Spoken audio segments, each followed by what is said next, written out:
Max Gorlin, Melbourne Football Club. You're listening to the Coaches Panel. This is Nat Fyfe from the Fremantle Footy Club. Trent Cotchin from the Richmond Footy Club. Scott Pendlebury from the Collingwood Football Club. You're listening to the Coaches Panel. Patrick Cooch from the Carlton Footy Club. It's Rory Sloane here from the Adelaide Crows. This is Tom Mitchell from the Hawthorn Footy Club, and you're listening to the Coaches Panel. Hey friends, you got MJ from the Coaches Panel. Welcome back to another episode of the 50 Most Relevant. Today, we're departing the teens of this 50. And man, we're less than 2 weeks of the 50 Most Relevant daily podcasts, daily articles at coachespanel.tv wrapping up. We're so grateful to you for spending your fantasy footy preseason with us. But there are 13 players that we have to talk about before we wrap up this series. One of them, GWS defender mid Lachie Whitfield. Due to popular demand yesterday, he was so good. We had to get him back on this episode to talk about Lachie Whitfield, the 2020 DT champion, Coaches Panel co-founder, and a legendary human being. It's Rids. Hello, mate. How are you? Yeah, good, mate. How are you? I'm good. Look, some of these podcasts and articles, if we wanted to, we could make them very quick. Some of them deserve to be massaged and given a little bit of extra time. Lachie's one of those ones that if we were to do the pre-production meeting, it feels like it'd be quite a quick meeting, couldn't it? Well, I don't know. I'm going to have to find negatives for this guy. And we will. They exist without question. And because I don't know how to say this any other more, less, I mean, I just need to say it. This could be the easiest selection to start in your teams ever. And that's a big call because you've played fantasy footy for decade and a half. Even throughout this 50, there's been ones that others, myself, others amongst the fantasy community have gone, this is the easiest pick of the year. But I don't think that's too much hyperbole. I think if things break his way, it could absolutely be a valid call. Still just the 27 years of age, defender mid. Last year, his best game did come against the Essendon Footy Club across the formats. There's a 132 in AFL Fantasy and a 146 in SuperCoach. Neither of those are near his top scores. Like we're talking another 40-odd points. A 170 in 2019 for AFL Fantasy against the Blues, while a 190 in SuperCoach in 2019 in that same game. His average last year was a 94.8 in AFL Fantasy, and in those format, he's priced $795,000. In DreamTeam, just priced a touch more, just over $800K. While in SuperCoach, an average of 92.3 means he's priced at just over $500,000. Rids, he's been the everywhere man for our fantasy sides, hasn't he? Over the past 4 years, he's been defender, midfielder, defender, forward, defender. He's been everywhere, but pretty much really since the 2017 season, he's been one of the most high-end value premiums for us, especially as he's floated across multiple lines of availability. So, I mean, I don't know. We're going to get to it, okay, a little bit later, the obvious problem with this guy. Sure. But his ceiling is amazing. He goes everywhere. He runs and runs and runs. He gets a lot of the ball. GWS want the ball in his hands because he's probably their best decision maker. Yeah, without this that. Guy, as I say, there's a world here where you could probably say he's 20 points, 25, 30 points represents value. Like 25, 30 points. And there's another world where you could say, I think he's almost a lock to be a top 3 defender if he stays on the park, really. I don't know how else to say it. He should be almost the first defender you pick. Yep. And he probably, there's a world, MJ, and I think you mentioned this yesterday. He could easily, if someone said to you that Lachie Whitfield averaged the most across, for DT or AFL Fantasy, for the year. Even SuperCoach wouldn't shock me. No, I don't think it's shock. It's not shocking at all. This guy is a stud. He's so good at what he does and has been that for such a long period of time. He runs, he kicks, he finds damaging spaces, he sets up plays. Everything about him is so good. And you go, oh, well, opposition teams can tag him. Sure. Good luck trying to tag him because his elite work rate, his speed, his athletic endurance means that even if someone from a wing or from the defensive end playing a forward stopping role on him does manage to stay with him for a quarter or two, the way he and the Giants play the game is all it takes is a 5-minute period and he can junk up 30 or 40 points. And he's done that multiple times over his career where you feel like you're heading for either maybe not a great score, or it feels like, solid 100. And then 5 minutes later, he just amasses points at will. He scores in every column. And last year, a challenging year for him. Because remember, he was coming back off an absolute brutal preseason injury. When you get a lacerated liver the way that man did, my gosh, that's going to take something for you to absolutely come back from. And yet he did. And what did he do? From the first moment he came back in that match against the Crows, 30 possessions, 8 marks, and a 110 in Dream Team and Fantasy. In fact, over the entirety of, which is just crazy. We'll go into the numbers. It's crazy. Before you do any more, let's just take another step back into time a little bit and remember 2019. Yeah, now, please. He got injured. He had a 39. The first game that he comes back, and I'm in Dream Team and AFL Fantasy and stuff, his first game back from injury, he went 190 in Dream Team and Fantasy. Wow. And he went, I think that was over 200, if I remember correctly, in SuperCoach. This guy is a freak. When he's on, he's on. He's good is as good as anybody in the game, period. He is as good as anyone. Last year in Dream Team and Fantasy, 7 tons, 3 over 120 with that average of 94.8. SuperCoach, 6 tons, 3 of them over 120, including that 146, an average of 92.3, and just the 1 score under 70 in the format of SuperCoach last year. And that was in round 17 against the Suns when he copped a real big hit and was out concussed, subbed out of the game, and ended up missing round 18 with concussion protocols. But as you said, Ritz, when he plays, he feels like he's unstoppable.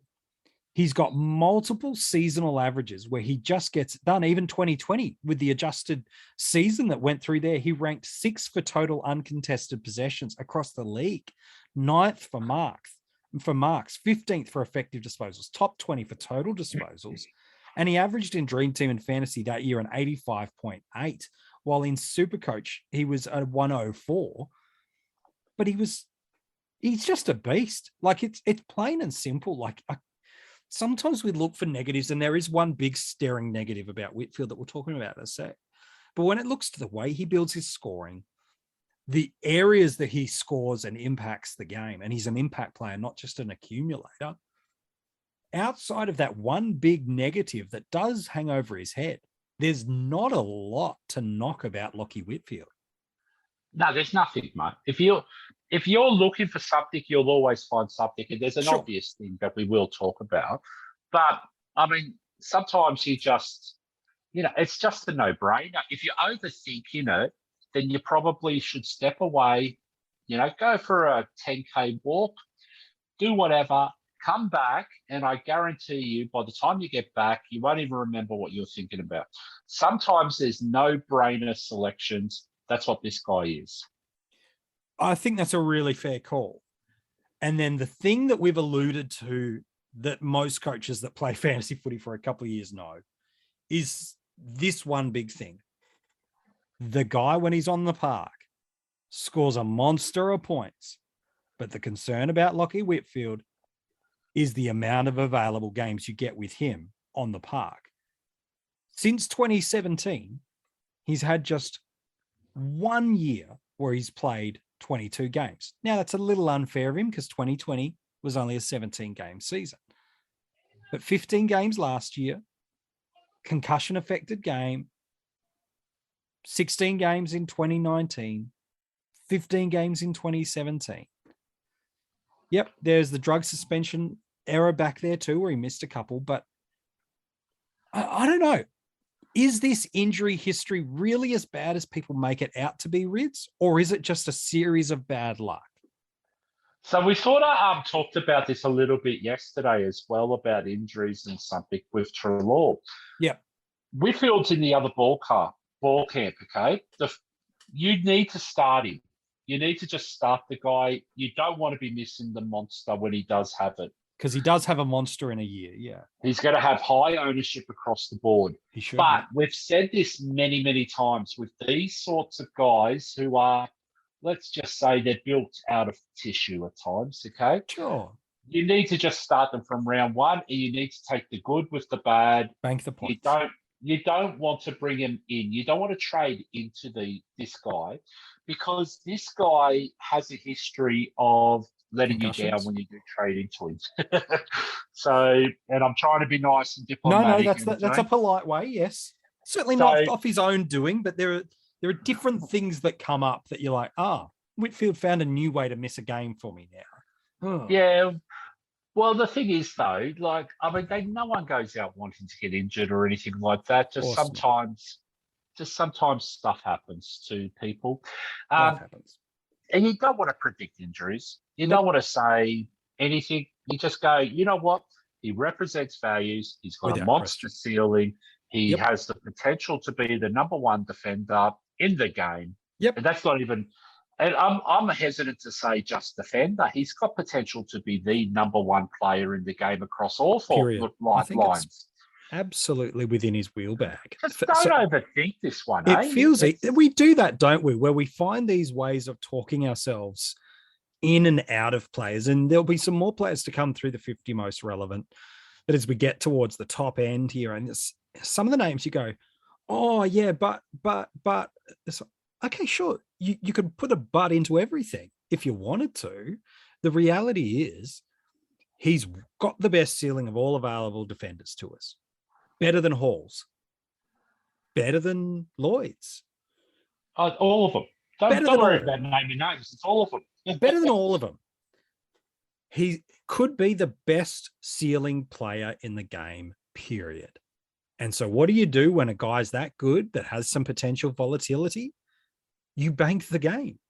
You bank the points. You hope that you're the one that has him when he has that 170, 190, pops the big monster. And then if an injury comes, well, AFL fantasy, you sideways trade him. So I'll tell you what, MJ, let's go to story time. Story time with Rex. Okay? Everybody sit back, ladies and gentlemen. We've been around for a couple of years. Okay, we've been playing this game for 2 or 3 years. Sure. So the thing is, how many times have we seen this? And I'm just going to do story time. So you go, oh no, I can't start this guy. I can't start this time. And let's just call him Joe Blogs for the time being. Oh, no, Joe Blogs is injured. Joe Blogs is injured. And you sit there and you watch the score. And someone watches the score instead of watching the game. Mm-hmm. It's definitely not me, because I would never watch the score. You don't do that. No. So the thing is, they're sitting there, they're watching the score go up and up. And there's no worse feeling than when you're watching the score go up and you don't own him. And this player, Joe Blogs, and Joe Blogs is owned in 60% of teams. So straight away, you're already thinking to yourself, because everything's the world's worst thing. You're saying, bye-bye season, see you later. Joe Blogs has gone nuts. He's on one of his tears. And so you go, you know what? And then you beat yourself up all week. He scores 150, 180. How did I miss him? How did I miss him? Why did I get so stubborn and I didn't start him? You know what I'm going to do? I'm going to teach us all. I'm going to go trade him in. And the moment you trade him in, he pulls a hamstring and he's gone after quarter time for 30. Yeah. And you're sitting there going, oh, I knew I shouldn't have done that. But guess what? How it plays out. What an awful feeling that is. Don't be Joe Blogs. There you go. Don't be the owner of Joe Blogs. And remember, he's got an ownership. AFL Fantasy and SuperCoach, the only formats open to the public. Dream Team's just imminently landing. I think he's nearly 48% in AFL fantasy, 45 to 48%, just over 40% in SuperCoach. Man, Mate, that's very big for this time of year. That's very big for this time of the year for a guy that does have the injury history. If he pops, he pops a Maynard Community Series game of 120, 65, and you don't want to bank against that because 65%. I guarantee you, 65%. If he goes nuts in a preseason game, he's 65% ownership because he's cheap. I can't believe I'm saying that. Whitfield is cheap, and can you win a format with your starting squad? No, it's a trading game. But can you lose it with missing some real obvious picks because you want to be quote unquote less vanilla? Yep. It is the gift that is being given to us.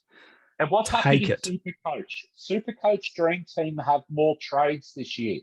Take it. You cop the injury. Jog on. Yeah, you can't. You just can't do it. Just do it. And we used to do those formats with 20 trades. Now we've got nearly double that. Like, come on, it's not that challenging. Yeah, so I mean, I don't see the necessity for me to try and talk people out of this one. This is a no-brainer. Just lock it in. Cut. You know what? Enjoy your sleep in the early rounds for 2022. And you have Whitfield in your team. Yep. And if it does get an injury, well, 40+% of the coaches are with you, and you've barely lost any process and progress in your year. All right. Let's talk about where he goes on drafts then. Because you can't, if he does pop that hammy or another concussion or these things, your availability is one of the key things. But also, in a head-to-head matchup, if you're down 150 points and it's Sunday afternoon and there's only you got one player left and they're already done and you're 150 down and you're the Whitfield owner, you've got a very nervous opponent because they know what he can do. He's going to be someone's D1. Is he a first rounder, Riz? Or is it second round? He is a first rounder in your eyes. No, he is. Yeah. Okay. I can't tell you who I believe is going to be the number one mid across the formats. There's about, I don't know, there's probably 20 names I could throw in a hat and pull them out, and any one of them would make sense, okay? So that means there's 20 options. In defense, though, if I throw, let's just say Whitfield. Yep. Let's just go Lloyd. Sure. And let's go Hall. Yep. Really, do you see any other person? Do you see the top defender in 2022 being anyone not named Lloyd, Whitfield, or Hall? Oh, geez, it's a tough case to build against one of those three. It really is. So, I don't think I could do it with confidence. Let's put it that way. So I also then say, rightio, let's just say if you've got a 12-man league, go have a look at the averages for last year or the prices for last year. Who's your 12th defender? Okay. How many points? Well, yeah, like right now, you'll find it's Jordan Dawson, rightio. In DreamTeam and Fantasy. And Fantasy. SuperCoach, it's Nick Hind. Okay. But we're looking at 85 to high 80s. Yeah, and low 90s in SuperCoach. Now, if Whitfield stays on the path, I reckon he's 115. Yeah. Okay. We're talking about see it 20 points for one player, MJ. Do you really see 20 points difference between, you know, maybe picking your M1 in round 2? Nope. I don't either. So, I mean, really, I just think it's common sense. The biggest differences in points in the positions is where you want to go a little bit earlier than normal. That's how I sort of do it in my draft leagues. Yep. You know, that's how I really I see this year. I don't see anyone outside of 3 names, really. I think they're the big 3. Before, I think we've gone Docketies and, you know, Crisp, you know, Lads and all this stuff, Mills, you know, there's always been people, but this year just feels a little bit obvious in the defensive lines for me.